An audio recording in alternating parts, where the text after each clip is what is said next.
বাবরি মসজিদটা ভেঙে যা, ওখানে তাহলে মন্দির তৈরি হোক। কে ছিল? নরসিংহ রাও, কংগ্রেসের প্রধানমন্ত্রী, আপনাদের প্রিয় কংগ্রেস পার্টির বন্ধু। এই কংগ্রেস পার্টির যাকে ছাড়া আপনাদের দিন রাত পেটের ভাত হজম হয় না, এই কংগ্রেস পার্টির প্রধানমন্ত্রী বাবরি মসজিদের পরিকল্পিতভাবে ভাঙলো। কি হলো? আবার কেউ হলো, কেউ ধরা পড়লো, কেউ শাস্তি করলো, কিছু হলো কি? কিছু হলো না।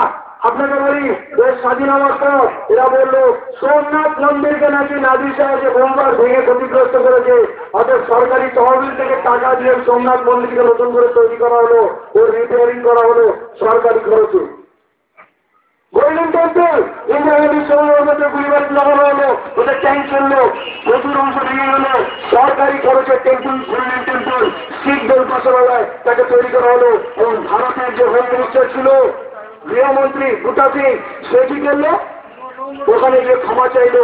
ওখানকার ওদের পণ্ডিতরা বললো, আপনি ওই সিঁড়িটাকে বলবেন, যত পুণ্যার্থী আসবে তাদের জুতো পরিষ্কার করবেন।